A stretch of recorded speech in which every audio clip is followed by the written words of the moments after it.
inilah yang mengisahkan perjalanan hidup yang memang dari saya memeluk agama Islam ya sudah bekerja sebagai buruh tani. Kata orang kaum kami di sini yang ngambil upah itu buruh tani itu berupa pembersihan kebun, pembersihan parit dan menjahit kelapa. Inilah yang saya kerjakan waktu saya pertama-tama masuk Islam. Kita gimana pula ya terhindar dari keluarga, gimana keluarga ya tidak bantu, dan dari itu ya tetap kita pahit manisnya harus kita jalani. Inilah kata nama cobaan-cobaan yang kita lalui, sehingga ya cobaan-cobaannya harus kita lalui satu persatu hinggalah sampai saya pernah ngojek ya, sampai ngojek itu berapa tahun ya, namun kita ngojek ini selalulah beribadah kepada Allah, selalu bertawakal bahwa rezeki mau dajal itu selalu ditentukan Allah. Jadi masalah rezeki ya kita tidak perlu risau. Alhamdulillah ala ni'matil iman, alhamdulillah ala ni'matil Islam.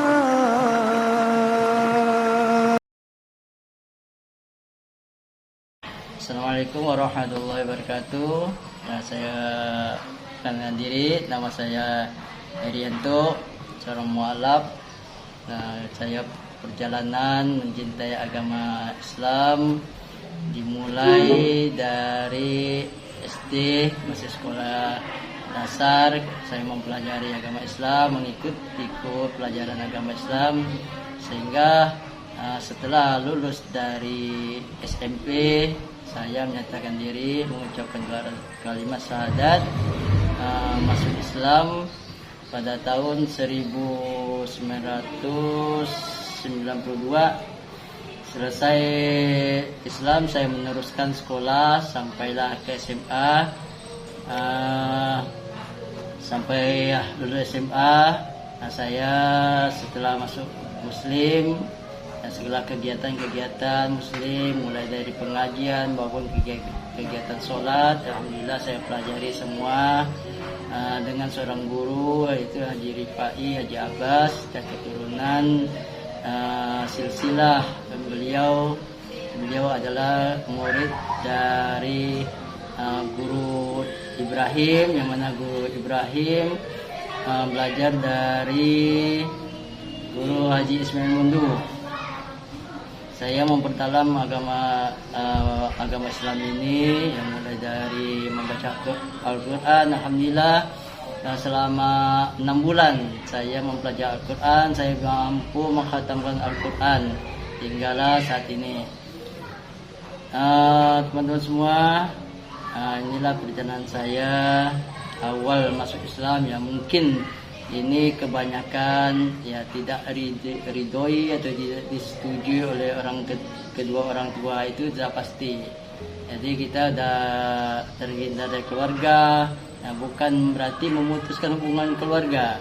Jadi selama saya memeluk agama Islam, saya tetap walaupun di keluarga ada yang tidak senang, ya, saya terus silaturahmi, mendekati, ya, sehingga akhirnya mereka semua, orang-orang tua, saudara semua, akhirnya ya tidak keberatan lagi, dan tetap menjalin hubungan silaturahmi hinggalah sekarang ini.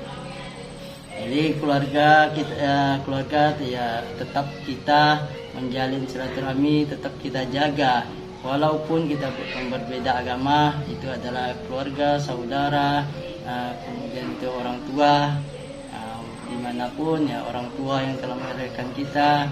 Inilah terus saya jaga hingga saat ini. Jadi teman-teman semua, sekarang ya, orang tua ya sudah meninggal, namun ya, saudara-saudara semua hinggalah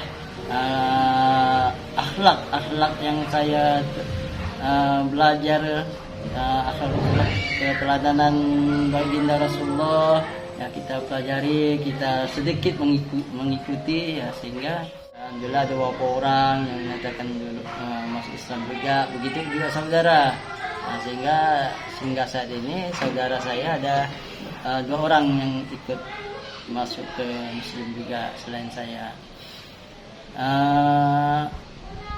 Inilah yang mengisahkan perjalanan hidup. Nah, memang dari saya memeluk agama Islam ya, sudah bekerja sebagai buruh tani. Kata orang kami di sini yang ngambil upah. Itu buruh tani itu berupa pembersihan kebun, pembersihan parit, dan menjahit kelapa. Inilah yang saya kerjakan waktu saya pertama-tama masuk Islam. Kita gimana pula ya terhindar dari keluarga, gimana keluarga ya tidak bantu, dan dari itu ya tetap kita pahit manisnya harus kita jalani. Inilah kata nama cobaan-cobaan yang kita lalui, sehingga ya cobaan-cobaannya harus kita lalui satu persatu, hinggalah sampai saya pernah ngojek ya, sampai ngojek itu berapa tahun. Nah, namun kita ngojek ini selalulah beribadah kepada Allah, selalu bertawakal bahwa rezeki mau dajal itu selalu ditentukan Allah. Jadi masalah rezeki ya kita tidak perlu risau, tidak perlu kita ragukan. Kita mencari rezeki, insya Allah kita mencari yang halal. Hinggalah kemudian saya terjun ke dunia politik itu dengan kawan-kawan mendukung. Kemudian ada orang-orang politik yang merekrut saya hinggalah saya berbuat untuk masyarakat, membantu masyarakat. Kita berpolitik bukan berarti berpolitik yang politik gitu. Tapi kita berpolitik ini gimana kita berpolitik membantu masyarakat yang tidak mampu. Inilah yang saya terapkan selama ini. Bukan hanya kita berpolitik kepada masyarakat, memberikan imbalan berupa uang yang kita iming-iming, tetapi gimana kebutuhan masyarakat yang inilah yang perlu dibantu. Kebutuhan itu berupa administrasi, KK atau KTP serta akte lahir dulu yang saya membantu masyarakat yang selama ini mungkin ada menarik iuran. Ya alhamdulillah dengan keterlibatan saya dengan politik saya benar-benar membantu masyarakat. Dengan ini saya membantu. Ini gratis. Ya tidak perlu diberi imbalan. Jadi ya mungkin juga sewaktu-waktu ya kita sesama manusia hari ini kita perlu minta bantu kepada kita, mungkin besok atau lusa kita justru pula yang minta bantu, saling bantu membantu. Inilah yang saya terapkan selama ini, sehingga percalonan saya ke DPRD alhamdulillah berjalan dengan mulus, tanpa kata orang kita tidak bermoni politik. Sampai hinggalah saat ini sebagai anggota DPRD saya juga terus membantu masyarakat, apa-apa menjadi kebutuhan masyarakat yang bisa saya akomodir, bisa bantu cepat pun atau lama, insya Allah kita akan bantu. Begitu juga saya tidak mau berjanji-janji ke masyarakat yang termuluk dari banyak percalonan maupun sekarang. Karena apa? Karena kalau kita berjanji apabila dalam jabatan kita tidak mampu memenuhi janji tersebut, itu menjadi hutang. Menjadi hutang ini akan menjadi hutang mungkin ya sampai akhirat. Ini yang saya jaga. Jadi kita berpolitik ya yang sesuai juga dengan akidah yang ada di agama Islam tersebut.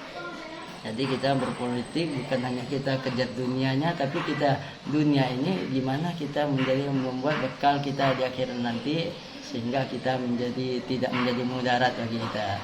Apa gunanya jabatan kita menjadi mudarat?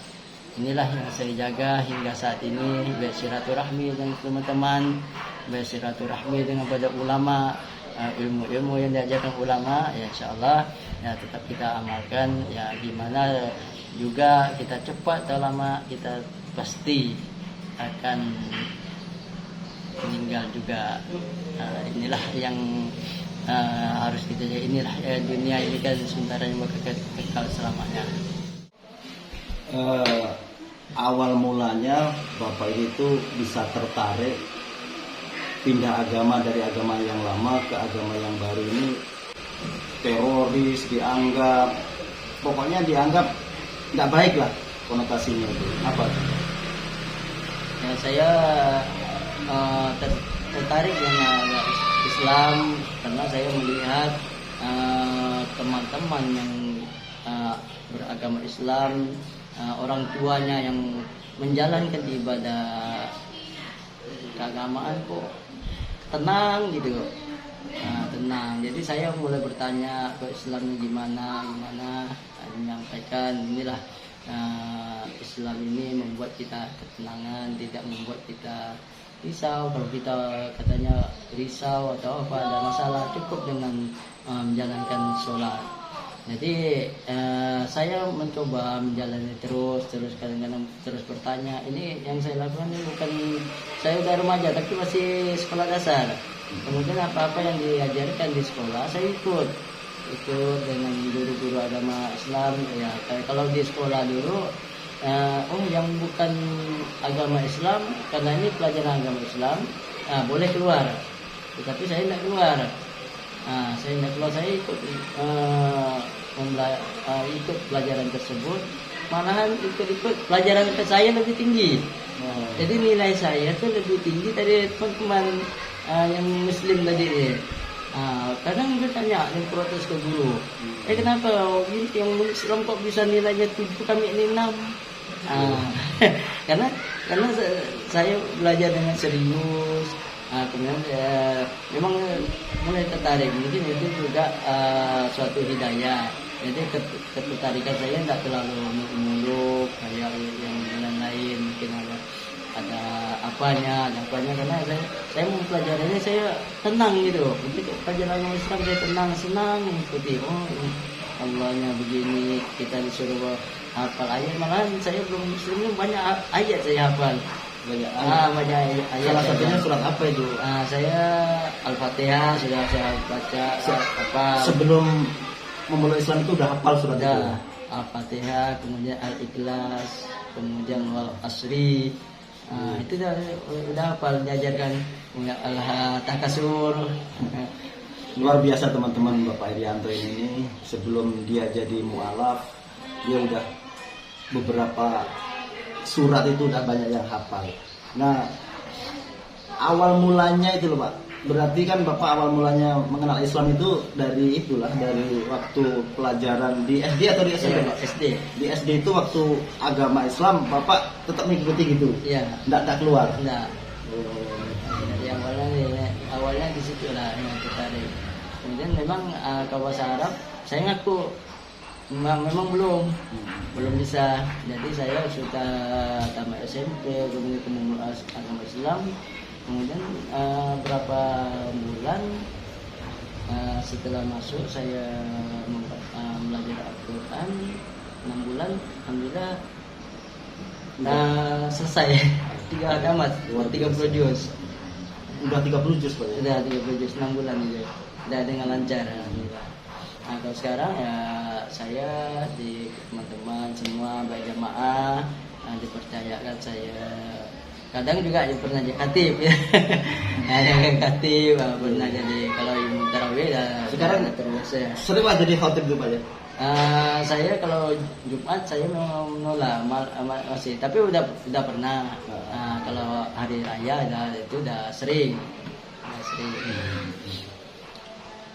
Kadang-kadang saya bukan apa, kita takut kita nasihati. Ini kan kalau khutbah kan beri nasihat nih. Betul.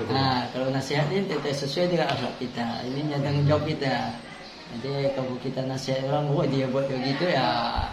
Jadi yang kita sampaikan apa yang bertentangan dengan hati kita. Ini yang saya takutkan.